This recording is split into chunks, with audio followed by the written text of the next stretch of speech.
On the morning of March 4th, 2026, inside a fortified conference room 17 floors beneath Pennsylvania Avenue, three senior trade officials received what one insider would later describe as the most aggressive economic ultimatum in modern diplomatic history. The demand was simple, unprecedented, and according to four people briefed on the exchange, delivered with a deadline that left America's oldest Pacific ally with less than 72 hours to respond. What happened next would expose fault lines in the global economic order that most Americans don't even know exist. And if you're planning to retire in the next decade, what unfolds in the coming weeks could fundamentally reshape your purchasing power, your investments, and the geopolitical stability your retirement depends on. Before we go further, make sure you're subscribed to this channel because the developments in this story are moving faster than mainstream outlets can process, and you need someone tracking the institutional pressure points that matter to your financial security. The Trump administration's demand centers on a $750 billion trade recalibration with Japan, a figure that didn't emerge from standard negotiation protocols, but from what three Commerce Department sources describe as a parallel economic strategy developed outside traditional State Department channels. The number itself represents roughly 15% of Japan's entire GDP, a proportion so extreme that former trade negotiators from both Republican and Democratic administrations have privately questioned whether it was designed as a serious opening position or a deliberate provocation meant to restructure the entire post-war Pacific economic framework.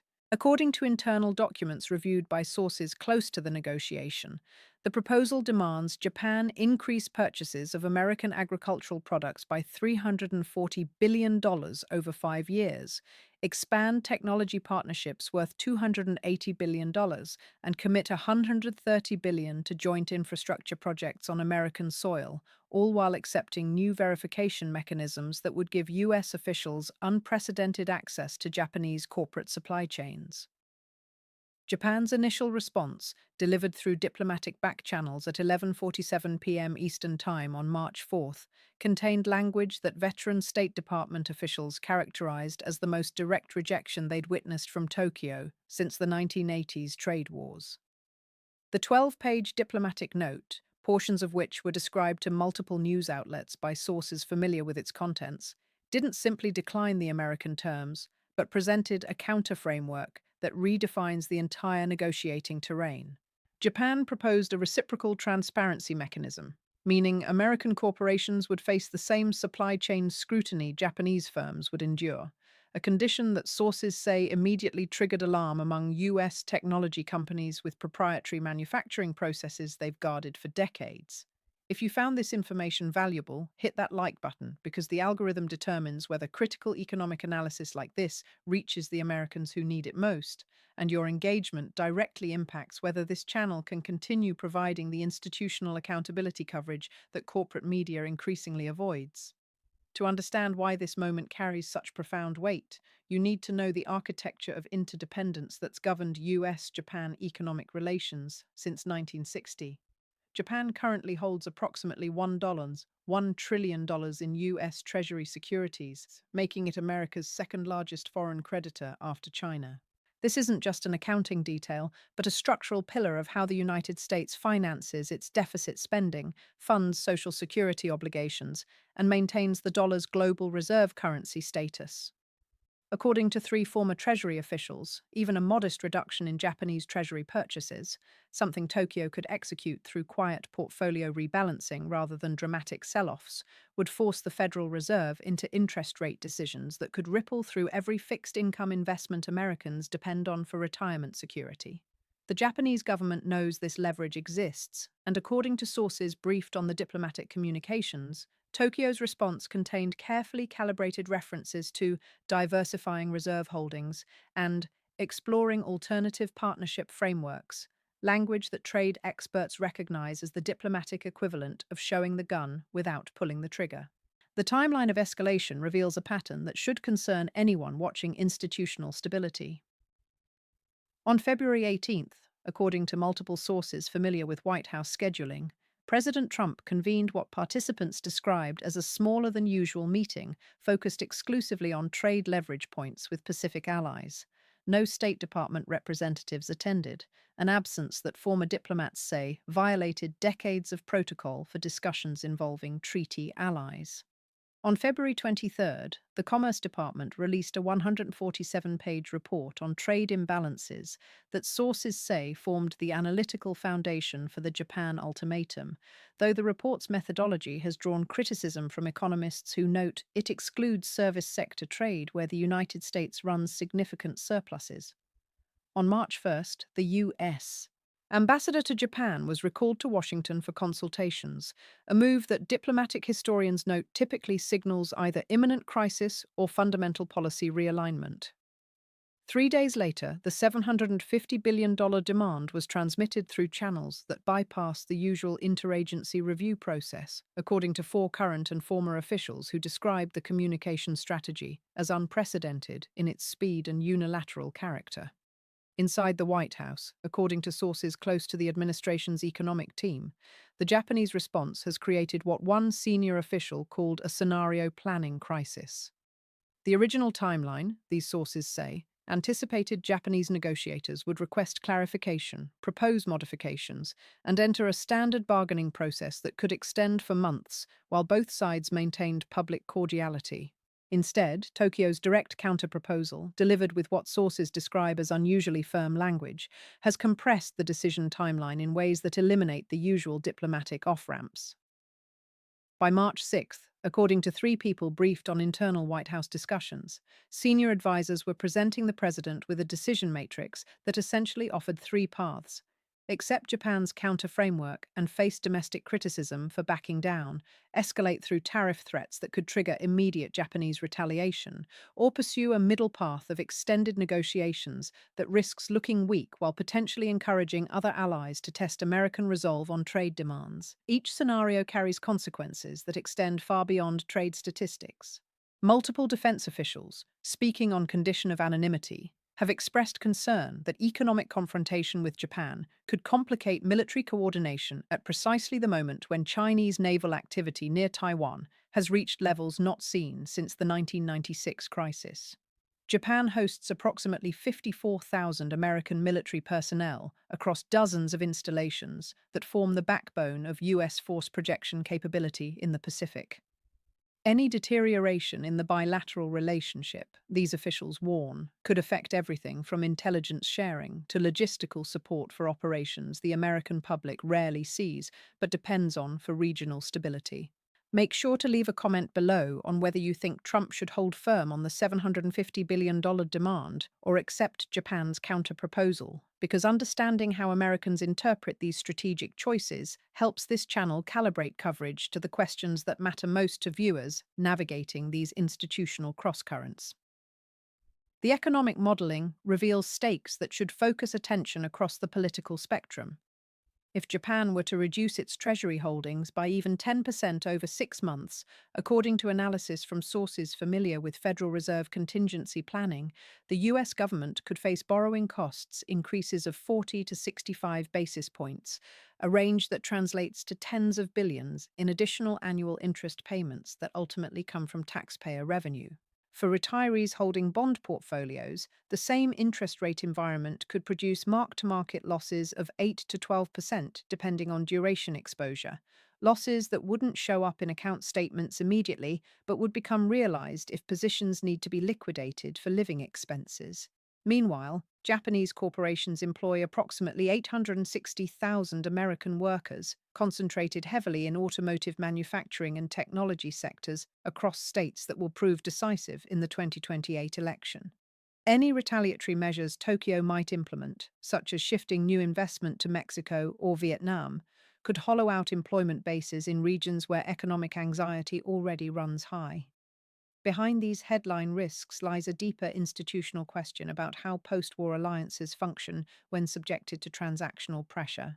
According to foreign policy experts across ideological lines, the Japan ultimatum represents a test case for whether treaty relationships can withstand the transformation from strategic partnerships into what one former National Security Council official described as protection racket dynamics.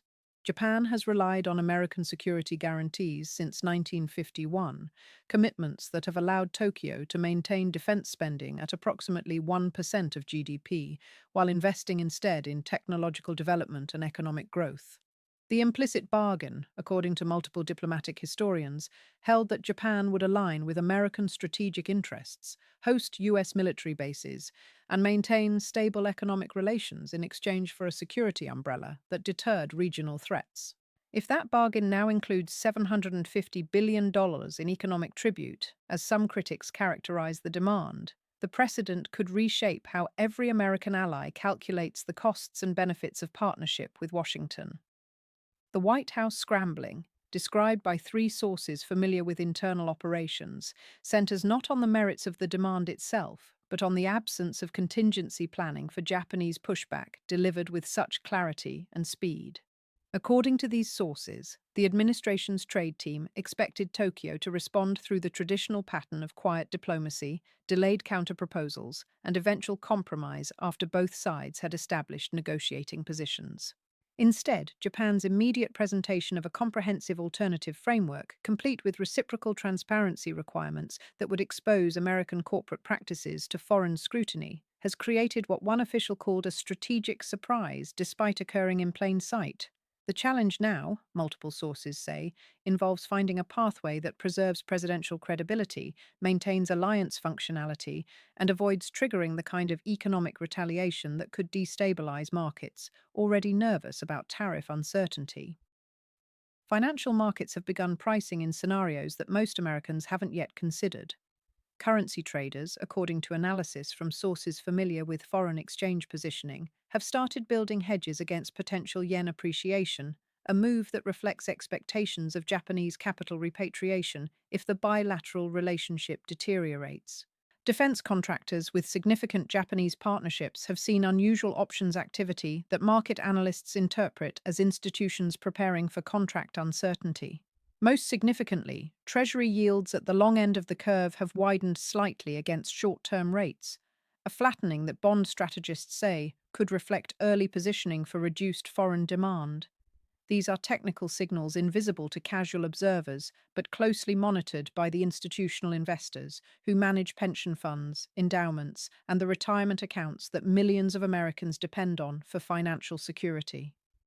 If you appreciate this kind of granular institutional analysis that connects diplomatic developments to your actual financial exposure, make sure you're subscribed, because this channel exists to translate elite policy decisions into implications for ordinary Americans trying to protect their economic futures. Looking ahead to the next 2 weeks, according to sources tracking the negotiation timeline, several critical pressure points will determine whether this confrontation escalates or finds resolution. On March 10th, Japanese Prime Minister Ishiba is scheduled to address the National Diet on Economic Policy, a speech that diplomatic observers say will signal whether Tokyo intends to maintain its firm stance publicly or leave room for private compromise. On March 12th, the Federal Reserve announces its latest interest rate decision, a meeting where officials will undoubtedly discuss global economic conditions, including trade tensions with major partners.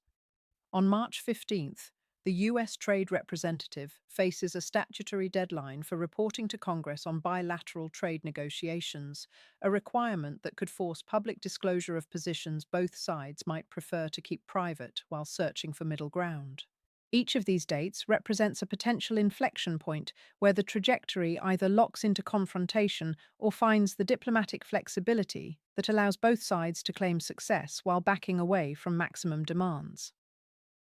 3 scenario models emerge from analysis of how this could unfold.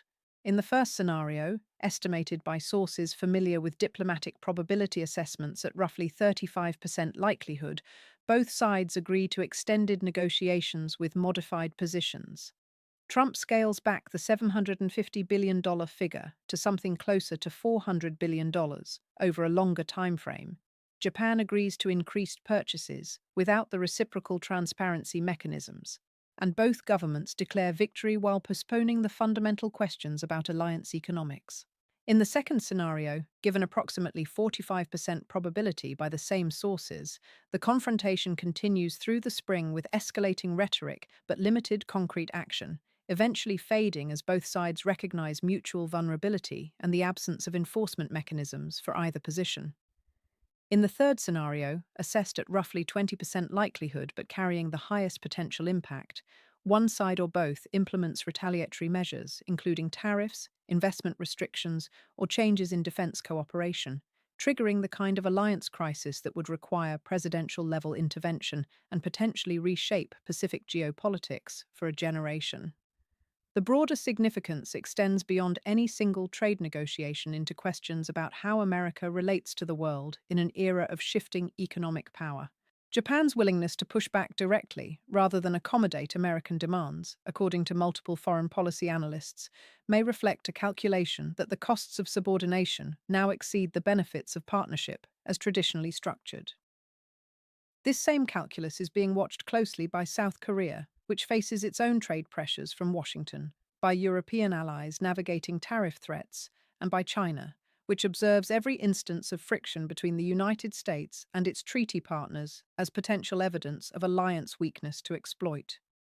If Tokyo successfully resists the $750 billion demand without suffering serious consequences, the precedent could encourage other nations to test American economic coercion. If Tokyo ultimately accommodates despite its initial resistance, the message to allies worldwide becomes clear. Partnership with America now requires economic tribute regardless of strategic value or historical commitment. For Americans planning retirement or already living on fixed incomes, these geopolitical abstractions carry concrete implications that deserve attention. The stability of Social Security depends partly on the government's ability to borrow at favorable rates, which in turn depends on foreign demand for US debt instruments. The purchasing power of retirement savings depends on inflation rates influenced by import costs that could surge if trade wars spread across Pacific partnerships. The security environment that allows Americans to focus on domestic concerns rather than existential threats depends on alliance structures that could erode if subjected to purely transactional frameworks. None of these connections appear in daily news coverage, but all of them operate continuously beneath the surface of events, shaping the conditions within which individual financial decisions either succeed or fail. Make sure to check out the Community tab for additional resources on protecting your assets during periods of trade uncertainty, and consider supporting this channel through Patreon, where we provide deeper analysis of institutional developments that impact your financial security. The question that remains, the one that will define how this story resolves, centers on whether the Trump administration recognizes the strategic miscalculation before it becomes irreversible, or whether presidential ego and domestic political considerations lock both sides into positions from which retreat becomes impossible. According to sources close to both governments, quiet back-channel communications continue even as public postures harden, a familiar pattern in diplomatic confrontations where both sides need to preserve flexibility while demonstrating resolve. But the window for private compromise narrows with each passing day, particularly as news of the confrontation spreads beyond diplomatic circles into public consciousness, where constituencies on both sides will demand their governments stand firm. In 72 hours, we'll know whether this crisis was a negotiating tactic that achieved its purpose or a strategic blunder that damaged an alliance America cannot afford to lose. Make sure you're subscribed and notifications are turned on, because this channel will be tracking every development as it happens, translating the diplomatic language into plain analysis of what it means for your economic security and the institutional stability your future depends on. The real question isn't whether Trump can force Japan to accept his terms, but whether America can afford the cost of finding out.